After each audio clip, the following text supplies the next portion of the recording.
So this man over here decided to transition into a woman so that he can avoid going to a man's prison. If for some reason you don't think this is messed up, I don't know what to tell you. In 2016 and 2019, 31-year-old Adam Graham, who was first a man, attacked and arred 2 women. Adam claimed to have gender issues since the age of 4, but he only started transitioning in 2020 after he was charged. He changed his name from Adam to Isla, and now he's serving time in a women's prison in Scotland. So you're telling me that a man who was charged and found guilty of the RAPE of 2 women was put in a facility filled with women? To me, it's just alarming how no one thought that this would be a safety concern for a woman, especially because of what he was charged with. Someone make it make sense. One of the worst serial killers of all time is being released from prison. He goes by the name of the Serpent, and he's been linked to 20 murders of Western tourists all throughout Asia and the Middle East. Most of these attacks took place on the hippie trail, where he would lure in tourists by pretending to be a spiritual guru and then poison them. Some of his victims he would actually poison and then nurse back to health because he thought that it made them loyal to him. One time in 1976, he attempted to drug a group of 60 French students who were on holiday in New Delhi so that he could rob them. But he gave them too powerful of a dose and they all started passing out while standing up. Authorities caught on to this and he was arrested, where he was then linked to the murders of 20 other people. And he is currently being released from prison on good behavior and because of his old age. And we've seen this before with repeat killers, where they just stop killing while they're in prison and then start killing the second they get out.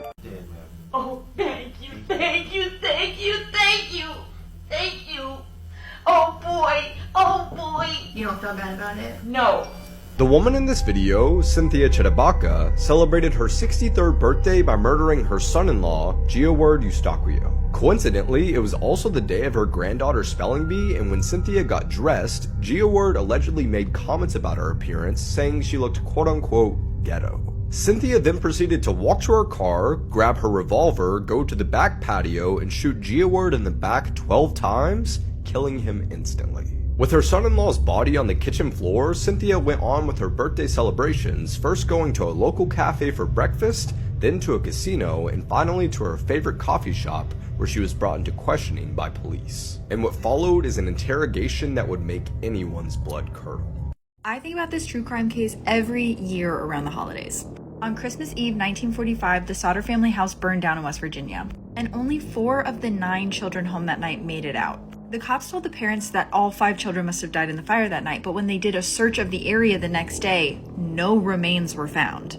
Like, absolutely no evidence of the kids being in the house was found. So then fast forward a year, and the dad sees a photo in a magazine of a little girl in New York who looks identical to his daughter Betty.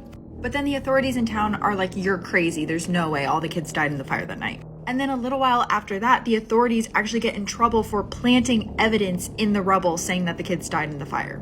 And then fast forward another 20 years, and the parents actually get a letter in the mail with this photo claiming to be their son Lewis, but are never able to find any more information about who this is. There's so many more twists and turns to this story, and I actually do a full breakdown in my most recent podcast episode.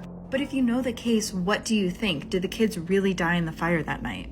We need to talk about one of the worst accidents that ever happened on a horror film set, because I don't really see this moment talked about much. So this accident happened on the set of The Exorcist, which is already a movie that plenty of people think was cursed, hence why I did a whole episode about it. But in the movie, Linda Blair plays this little girl named Reagan who was possessed by a demon. And the way that the film shows you that she's possessed are by these contraptions that they built for her. This is one that makes her levitate, but there was also this one that made her thrash around. To use this device, Linda had to be sewn into a plank, that way her back was supported while it was thrashing around. And mind you, the people controlling this device were adult men, and Linda was a child. So during one take, Linda actually became untethered from this device, meaning that her back was no longer supported. And you can see it in this take, but watch as she starts crying after the director calls cut. That's because Linda had just broken her spine. The director and the other adults in the room all thought that she was acting up a storm, when in fact her screams and cries were from her spine being fractured. Anyways, that's only one of the many wild things that happened on this set, so check out the episode for more. Ever received a text from an unknown number that sent shivers down your spine?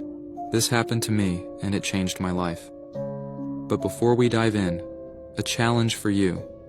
If you want to know if you have a guardian angel watching over you, comment your birth year below and hit that follow button for more spine-chilling tales. My name's Alex. One evening, while relaxing at home, my phone buzzed. A text from Eisen Aoyuzu read, "Tomorrow, 3:15 p.m., avoid the oak tree." Thinking it was a prank, I brushed it off, but the next day, a gut feeling stopped me right before the oak tree on Elm Street. Moments later, a car crashed into it, right where I would have been. The mysterious texts continued, "Don't drink the coffee tomorrow."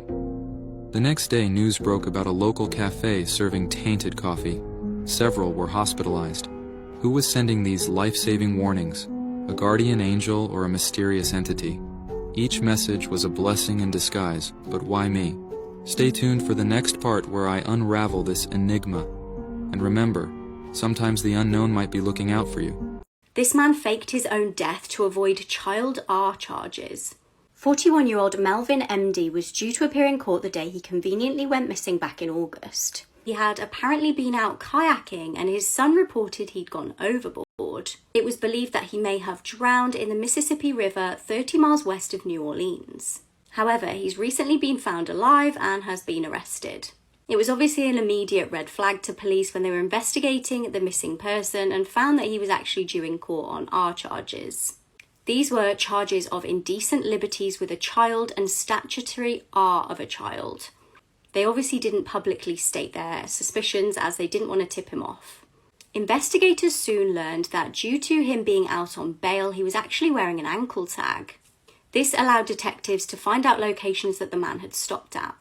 On the 17th of September, a vehicle in Georgia was stopped that didn't have a number plate. The driver actually tried to flee and then crashed the car and was taken into custody. After giving a fake name, he was fingerprinted and it was revealed that he was the supposedly deceased man. Melvin is currently being held in jail awaiting trial. Explaining the backstory to viral videos. While this may appear to be a seemingly innocent video of a boy dragging a trash can with a dog barking at it, what may surprise you is that inside of that trash can is the body of the boy's high school math teacher, Colleen Ritzer. And on October 22nd, 2013, she asked one of her students, Philip Chisholm, to talk to her after class. Philip had recently moved from Tennessee, and when Colleen brought this up in conversation, Philip got extremely upset, so she changed the conversation immediately. At around 3 o'clock, Miss Ritzer got up to go use the restroom, and a few minutes later, Philip followed behind her. It was there that he pulled out a box cutter and slit her throat 16 times before raping her. Philip calmly walked out of the bathroom and returned about 10 minutes later wearing a new set of clothes and carrying a trash bin alongside him. Security cameras outside of the school show Philip rolling the bin with her body into the woods. At this point, Colleen is barely alive. Philip dumps her body onto the ground and shoves a tree branch inside of her. He leaves the scene with his teacher's credit card and uses it to buy Taco Bell and go and see a Woody Allen movie. Philip Chisholm was caught later that night and was sentenced to 40 years in prison. Have you ever heard of the Sunderland Strangler? Stephen Greaveson is a lesser-known serial killer from Sunderland in the UK. He was active during the 1990s. Shockingly, he was known to lure young boys into abandoned buildings and kill them, and did so to 4 teenagers between 1990 and 94. In November 1993, he lured 18-year-old Thomas Kelly to an abandoned allotment shed. He killed him and then set him on fire. On the 4th of February the following year, he murdered 15-year-old David Hanson. Later that month, he would go on to lure 15-year-old David Grief to the same spot that he killed Thomas. Again, he killed him and set him on fire. All 3 boys attended Monk Wearmouth Academy. Now, Stephen was initially arrested in March and charged with attempted burglary at the house where he'd killed David Hanson. He was eventually charged in November 1995 with those 3 murders. He was given 35 years in prison. In November 2000, while in prison, he was arrested again. He was questioned over the 1990 murder of 14-year-old Simon Martin. Simon had been murdered in Gilside House in Roker. It took 12 years until he was eventually charged with this crime, and in 2013 he admitted being responsible. He was convicted of that murder in October 2013. When 13-year-old Lucy McHugh threatened to out her abuser, she was silenced in the worst possible way. Stephen Nicholson, 25, had targeted Lucy after she developed a teenage crush on him. She was just a child and she was easy prey, as he was actually a lodger in her house. He encouraged her to continue her interest in him and took full advantage, abusing her for a year. Lucy's school had actually reached out to social services twice to check on the living situation at Lucy's house, as Stephen had a previous conviction from when he was 14. He'd held children and staff at a children's home hostage at knife point. He was high on amphetamines and had actually held a knife to the throat of one of the female staff members. He'd been sent to a young offenders where he actually had another year added to his 2-year sentence after trying to stab a member of staff. In July 2018, Lucy had said to Stephen that she was going to come clean about the abuse, and Stephen decided that he had to stop her. Stephen lured Lucy to some woodland just outside Southampton Sports Centre in the early hours of July 26, 2018, and when he got there, he stabbed her repeatedly, 27 times in total, 3 of which were fatal stab wounds to her neck. He then attempted to burn the clothing that he was wearing, which was later recovered. On July 19, 2019, Stephen was found guilty for Lucy's murder and sentenced to a minimum of 33 years. He was also charged with 3 counts of rape, for which he received a further 17 years for each count. He's currently incarcerated at Wakefield Prison.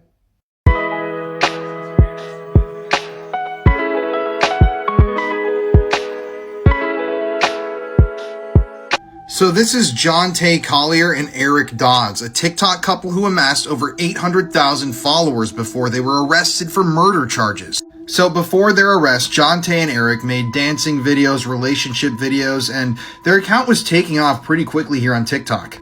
I mean, even a quick glance at their account right now shows that they have videos with millions and millions of views. Yes, their account is still online. But on August 1st, 2022, local authorities responded to a report of shots fired in Rossville, Georgia. When authorities responded, they found Dakota Bradshaw shot to death inside of his own home. So there were actually 4 suspects in this murder, but recently these 2 were sentenced to lengthy prison terms. And I couldn't really find information on what the alleged motive would have been behind this murder, but their vehicles that they featured prominently in their TikTok videos were seen by multiple witnesses in the area of the crime right when it happened. You see, Dakota Bradshaw had been sitting near his window at his house when people shot through the window, killing him. And allegedly, the suspects were parked in Dakota's driveway and fled in a red pickup truck, a truck that belonged to these guys. Now, interestingly enough, Eric and John Tay's TikTok account is still actively posting, and they are posting tons of content about how these 2 are allegedly innocent. But the legal system didn't see it that way. You see, in June of this year, Eric Dodds was sentenced to life in prison without the possibility of parole, and John Tay Kavon Collier was found guilty of the murder charges, and he was sentenced to life in prison with the possibility of parole. Now, I'm eager to find out more details behind this case, like why this happened, who exactly pulled the trigger. There's a lot of mystery surrounding this story, but I'll keep you guys updated if I find anything else out. Thrown off a cliff and left to die with her arms completely severed. This is the story of Mary Vincent. Quick trigger warning, it's pretty graphic. On September 29, 1978, 15-year-old Mary Vincent was hitchhiking from her grandfather's house in California to her home in Las Vegas, when she was picked up by 50-year-old Lawrence Singleton. She could never have predicted the horror that the next 24 hours would bring. Lawrence knocked Mary unconscious and then spent the rest of the night raping her lifeless body. But that wasn't enough for Lawrence. He couldn't just discard her lifeless body. He first chopped off her arms with a hatchet. By the next morning, he figured that she was close to death, so he threw her body off a 30-foot cliff. Miraculously, Mary survived. She woke up and realised she was bleeding to death, so she started to climb back up the cliff. She was determined to survive. She stuck her arms into the mud to stem the blood flow, and then held them above her head while she started walking. A couple came across Mary absolutely covered in blood, and she was rushed to hospital and straight into surgery. Lawrence was found and arrested, and Mary faced him 6 months later at his trial. He was sentenced to 14 years, however he served just 8 of those years and was released for good behaviour and for working as a teaching assistant in a prison classroom. In 1990 he moved back to his native Florida, but clearly hadn't learnt his lesson. Over the next few years he committed multiple petty crimes, and then in 1997 he became a murderer. Police were called to his house by a neighbour saying that he'd assaulted somebody in his home, and when they arrived they found the dead body of Roxanne Hayes with multiple stab wounds. Roxanne was a mother of 3. Lawrence was arrested and Mary Vincent travelled from California to Tampa to appear at his trial. She told the jury about Lawrence's attack on her and how much it had affected her life in the long run, saying that she had regular nightmares and would often wake up screaming. Lawrence Singleton was sentenced to death for the murder of Roxanne Hayes, but he actually died a few years later from cancer, aged 74. Mary is now almost 60 years old. She went on to have 2 sons and became quite a talented artist, even designing her own prosthetic limbs. She enjoys a quiet life out of the public eye. Do not watch this video unless you have a very strong stomach. This case is truly sickening. On August the 31st, 2019, Margaret Sumney was unreachable. Her family knew something was wrong. They tried and failed to get hold of her for 2 days before notifying police to ask them to do a welfare check. When police went to her house in Pennsylvania, what they discovered was horrifying. They found shattered glass all over the floor and blood smeared on the walls. They found the 67-year-old's body in the bath. She'd been beaten to death. The autopsy revealed that she died from blunt force trauma to the head. Police interviewed her son David, who initially denied having anything to do with her death. However, police searched his phone and found absolutely disgusting images. They uncovered 277 sickening pictures, including selfies of David with her body, his face smeared in her blood, and doing a thumbs up pose. Police also discovered that David was in possession of his mum's jewellery and several blank cheques. He also had a record of previously assaulting his mother twice and attacking his now deceased father once. The same year as his mum's murder, he allegedly waterboarded and strangled his ex-girlfriend in an Atlantic City hotel. It's reported, though, that he just slipped through the cracks in the police databases, allowing him to go on to offend again. He was soon arrested, and it was found that when he'd committed the murder of his mother, he'd taken a large amount of Adderall. His defense argued that he had diminished responsibility due to his substance and alcohol use. Originally, he was facing charges of first-degree murder and abuse of a corpse. However, due to a legal loophole, he entered a guilty plea, so he would only be charged with third-degree murder. He was sentenced to 20 to 40 years in prison. Terrifyingly, as he's now been in prison since 2019, and due to his good behaviour behind bars, he could be released in just 17 years.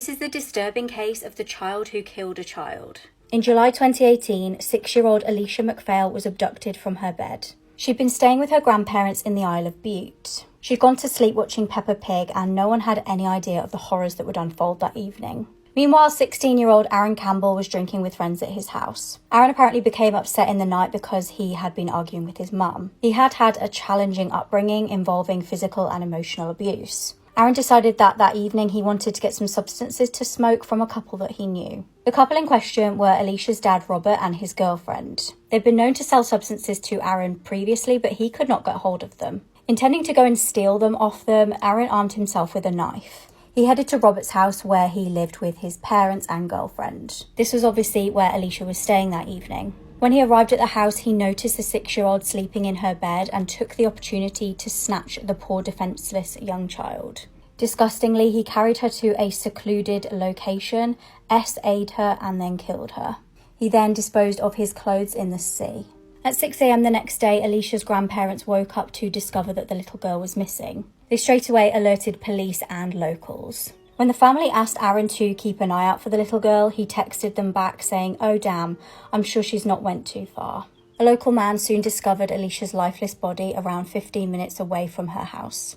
Along with a lot of the local community, Aaron's mum actually checked her CCTV of her house. She was hoping that this would help with the investigation, and it definitely did. She saw her son leaving and returning from the house that night, and she handed the evidence over to police. Aaron was arrested, and it was discovered that the clothes that he'd abandoned on the beach did actually match with his DNA.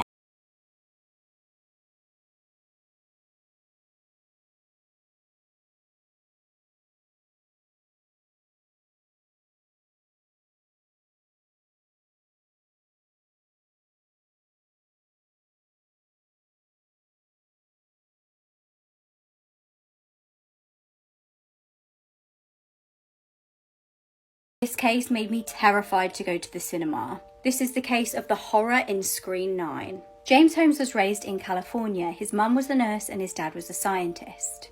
From a young age, he was experiencing night terrors and allegedly actually tried to take his own life when he was just 11 years old.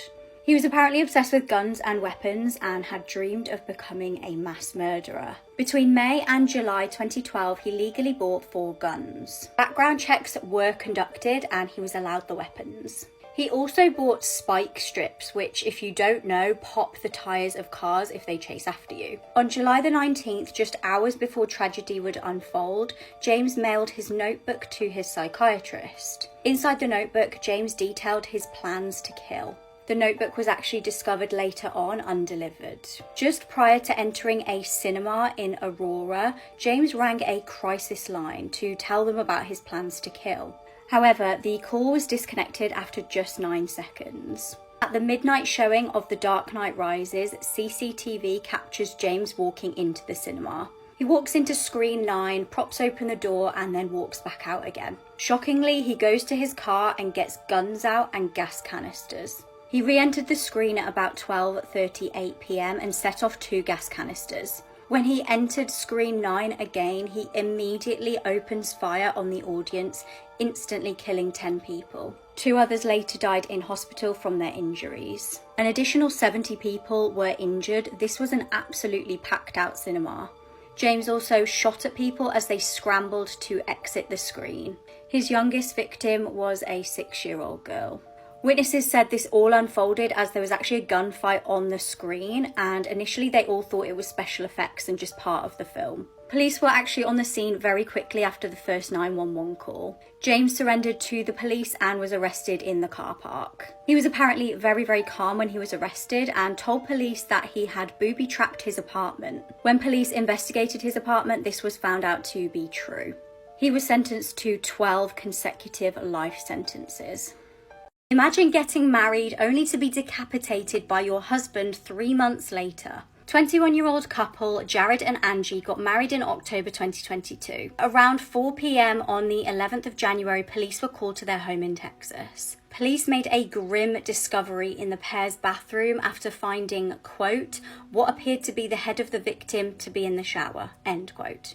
Angie's body was discovered on the floor near the bed in a pool of blood with multiple stab wounds to her back. It was actually Jared's poor parents that initially made this discovery after entering the home. They then obviously alerted police to what they found. Jared was arrested and has confessed to killing his wife with a kitchen knife. Jared was actually captured on CCTV, casually stealing a bottle of beer from Angie's workplace just minutes after it's believed that he killed her. Angie's friends have reported to police that the couple's relationship was toxic and Jared was very controlling. Jared's bond is currently set at $500,000.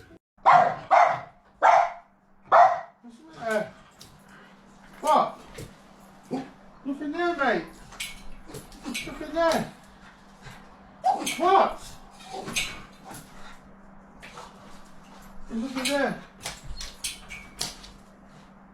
This schoolboy stabbed his teacher to death in front of a classroom full of students. 61-year-old Anne Maguire was a Spanish teacher teaching in Leeds. She'd actually worked at the school for 40 years and she was only 5 months off retirement. However, in April 2014, something absolutely horrific happened. One of her students was 15-year-old Will Cornick. He'd always been described as a smart student who never really caused any trouble. Classmates regarded him as a polite student, but after he got diagnosed with diabetes, his personality seemed to change. In 2013, he tried to join the army, but because of his diagnosis, he was rejected. Being in the army had been his dream, so this was really upsetting for him. After failing to complete his Spanish homework, he was given detention by Anne. He also expressed a wish to her that he wanted to drop Spanish, but she wouldn't let him, which only angered him more. He began to develop a deep-rooted grudge against Anne. Shockingly, he reportedly messaged his friends on Facebook asking if one of them would kill her for him for £10. During one school day, halfway through his Spanish class, Will decided to get up and attack Anne with a knife. The classmates watched on in horror as he chased her out of the classroom. When there, another teacher heard her screams and tried to shield Anne from any more blows from him. Will then allegedly returned to his class and told his classmates how it was a shame that he hadn't killed her. However, Anne did actually pass away from her injuries. Will later admitted that he did plan also to kill 2 other teachers. One of them was actually pregnant at the time. He's been sentenced to life in prison with a minimum of 20 years. This is one of the most horrific cases I've heard recently, so please be warned before watching. 29-year-old Taylor Parker has just been sentenced to death for a crime so horrendous that I can't believe a human is capable of this. Regan Simmons Hancock and Taylor had met online. Their online friendship soon blossomed into a real-life connection. It was 2022 and Regan was married with a young daughter. She was also 8 months pregnant at this time. Taylor was also pregnant, or so it would seem to the outside world. She was posting pregnancy pictures on social media and even hosted a gender reveal party. Little did her loved ones know that she was actually staging the entire thing. Regan and Taylor were really good friends around this time and they were bonding over their pregnancies. Regan even shared a Facebook status thanking Taylor for bringing her round a gift and Starbucks. This was the day before she would be murdered by Taylor. On Taylor's supposed due date, she made her way round to Regan's house in Texas. Shortly after, Regan's mum made a horrifying discovery. Her daughter was face down on the floor, deceased with blood everywhere. Her mum rang the emergency services and they raced to the scene. It became apparent that her baby had been, and again a massive trigger warning here, ripped out of her stomach, and Regan had been stabbed over 100 times. Meanwhile, Taylor was pulled over for speeding and driving erratically. She'd actually put the baby in her lap with the umbilical cord coming out of her trousers to make it seem like she'd just given birth. When the pair were taken to hospital, the horrors of what actually happened became apparent. The newborn baby tragically passed away and Taylor was arrested. She was sentenced to death, but her defense lawyer said that her loved ones should have done more to protect her earlier on when she was pretending to be pregnant. This mysterious case absolutely does not sit right with me. Someone knows something and has not come forward. On the 12th of July 2015, 18-year-old Tiffany and her parents attended a graduation party in New Jersey. At around 9 p.m, one of Tiffany's friends spoke to her parents and claimed that they were really annoyed because Tiffany had used their debit card without permission. Tiffany initially denied this to her friend, but then did admit this to her mum Diane a little bit later. At this point, they were all outside Tiffany's house and Diane went inside to find her husband. When she returned outside of the house, Tiffany had vanished. Now, they were able to see Tiffany on the deer cameras that they had outside the house. She appears to be walking down the driveway in her normal clothing and white headband. When they tried to find Tiffany, they actually made a terrifying discovery. Her phone was lying on the floor at the bottom of the driveway. Immediately, they knew something was wrong as Tiffany never had her phone out of her sight. At 11:30 p.m, her family called the police. Little did they know, 27 minutes earlier, Tiffany had been hit by a train. Frustratingly, pretty much straight away, police presumed this death to be a self-unaliving. However, that just didn't seem to fit with the evidence presented. All of Tiffany's family and friends said how much of an upbeat person she was and that she was really happy at the time. She was making plans for the future, and the autopsy also showed that she had a clean toxicology report. Now, in the deer cam footage, she was fully clothed, but when she was found, she was just in her underwear with no shoes on. Upsettingly, 2 weeks after her death, Tiffany's mum actually found her missing trainers and headband more than a mile away from the tracks. Could someone have murdered Tiffany and then dumped her body on the train tracks to make it look like she did this herself? Tiffany's parents certainly think so. They definitely suspect some foul play was involved.